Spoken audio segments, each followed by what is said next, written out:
The next thing I wanted to turn to today, and I have to tell you folks, I struggle every time getting ready for the show to hone down the number of stories I'd like to get to and the time I have. But I do want to talk a little bit about some news that came out of Washington today. And it very much relates to our previous topic and has to do with the proposal for a new rule, essentially, that is going to cut people out of the food stamp program. And so if you didn't know this, the Department of Agriculture is actually the one that administers the food stamp program. And the Trump administration proposed a rule today, I guess it was, to reduce unwarranted access to food stamps. And the basic thing they're saying is that people apply for different kinds of government programs. And one of those particular programs is the Temporary Assistance for Needy Families, TANF, Temporary Assistance for Needy Families. So once people are eligible for that, then they turn to food stamps, or now we don't call it the benefit. It used to be called food stamp, now it's called SNAP.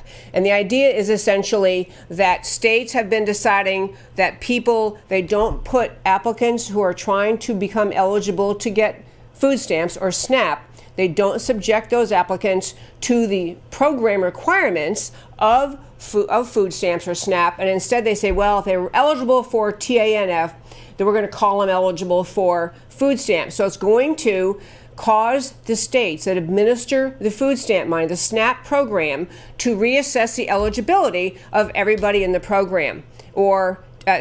So many people are very nervous about this, and these are estimates kind of pulled out of thin air, but estimates this may cut at least 3.1 million people out of the food stamp program if they're actually going to be analyzed, each applicant analyzed by the state, all 50 states, analyzed by the state about whether or not they are eligible for food stamps, they meet the eligibility requirements.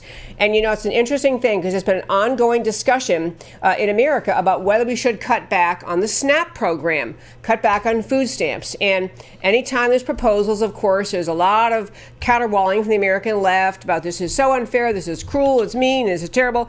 And then people on the right saying, hey, a lot of people are getting food stamps who don't need them. I'll just tell you two competing headlines and just getting ready for today's show, and then I want to tell you a story. But the two competing headlines, one related to food stamp recipients saying and this is a headline, and they had tons of data to back this up, 6 in 10 able-bodied food stamp recipients do not work at all.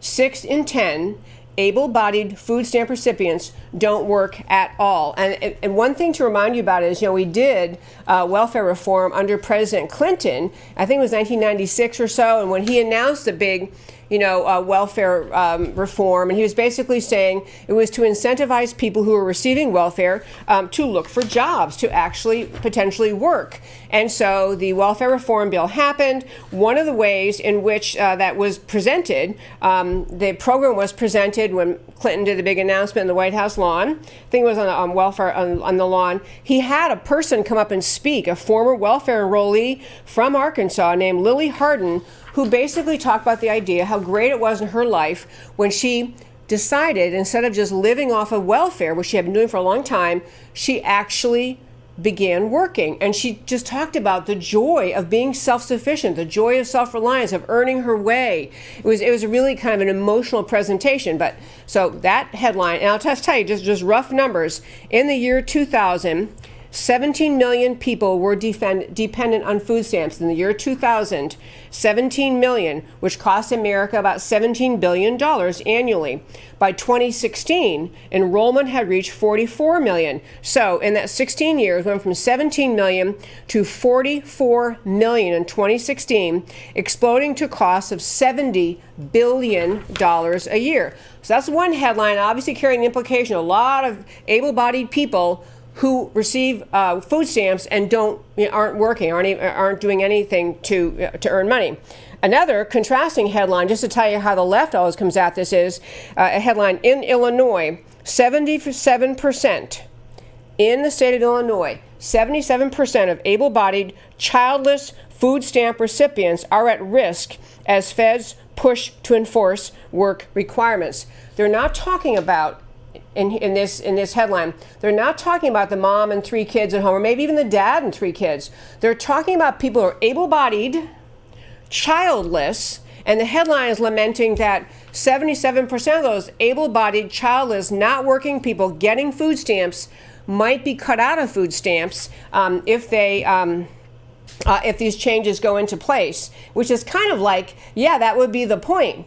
The point of these changes is if you're able-bodied and you don't have dependent children at home to take care of, you ought to be thinking about working and instead of relying on food stamps. And I just want to tell you the quickest of stories. And I in several times I've given speeches. I give a lot of speeches. And I love talking to groups of all kinds, but I mentioned a story of my grandmother, and I just want to tell this story in the context of this kind of change in federal law.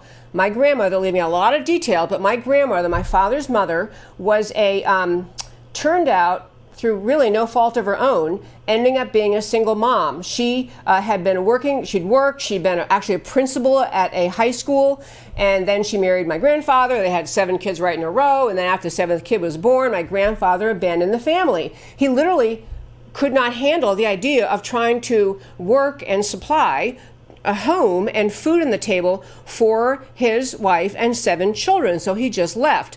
So my grandmother had to feed and raise the kids on her own. And she did. This is long before there was anything like the government assistance programs we have today. SNAP didn't exist, food stamps didn't exist.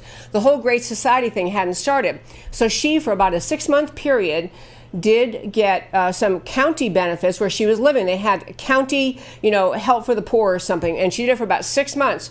But she told her 7 kids, you don't rely on other people to get by in life. You find a way. So she began working at night. So she had these 7 kids at home. She worked overnight washing dishes in an institution. This is a college-educated woman who had previously been a high school principal, but she had to take the job she could fit into her schedule that she was able to get at that point. So she washed dishes overnight, came home in the morning, got the 7 kids rolling, got them off to school, and she did this for years and years and years. Her 7 children all finished high school, 6 of them finished college, 1 of them went on to become a doctor.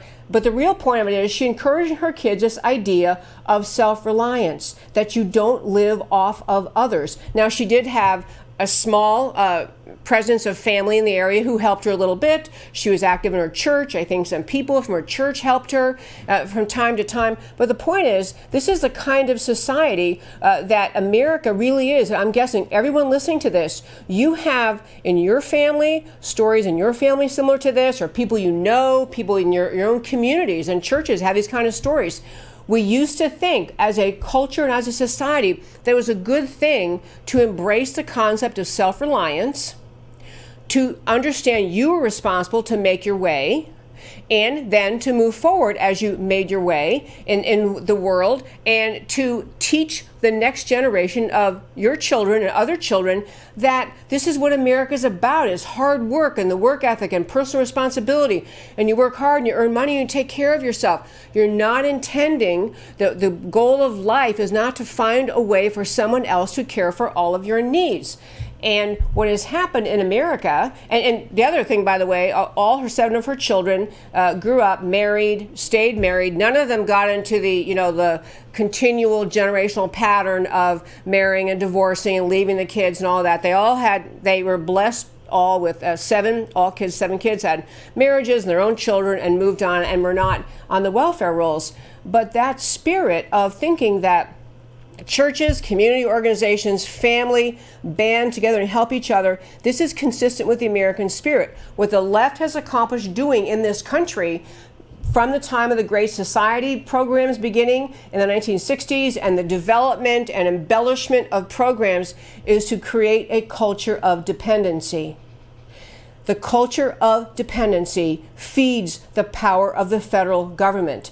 It feeds a collectivist mindset that the left is working so hard to instill in this country. It feeds the idea that if you get more and more people helplessly, dependently reliant on government, then number one, you can trust and count on the votes of those people forever, those people who rely on government benefits and don't really need them are going to keep on voting for the people who will let them have those government benefits that they don't need. And they're not going to vote for the people who are saying we've got to cut spending, we've got to cut these programs, we've got to encourage people to find their way, that self-reliant American spirit. So this thing that Trump is doing, he's not dropping a bunch of people instantly off the SNAP program rolls, but he is saying we have to again be checking, are these people eligible? Do they need to be on this? Could they be working? Can you move them again towards working versus reliance on the government? This is another example of restoration of America, restoration of the idea of America,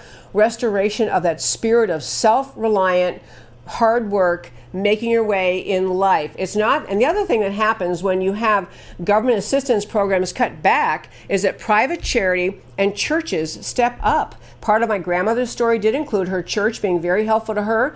And actually, my father used to say at Christmas time in their home with these 7 kids that my grandmother would say to them, you need to find, at Christmas time, she'd say, we need to find a way to help the poor.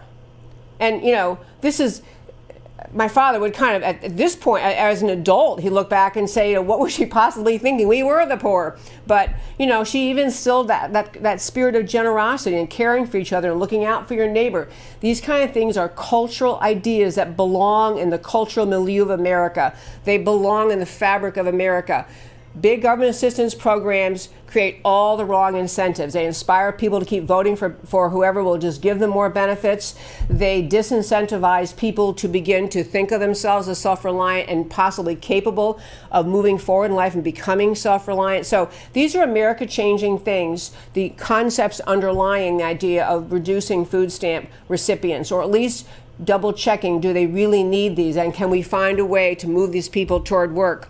There's always going to be the argument that it'd be so much easier for them if you didn't take them off, just let them keep collecting benefits. But ultimately, the kindest thing you can do for someone is treat them as though you respect them as an individual. You respect the idea that they can make it on their own. Obviously, we're not talking about people who are mentally or physically disabled and unable to work. That's a whole separate category. We're talking about able-bodied people and the idea that we as a country inspire them to believe in themselves, to move forward, to find a way to become self-reliant. This is a kind and good and noble thing, to treat people with that kind of respect. Respect for their individual abilities, worth, potential, and purpose in life.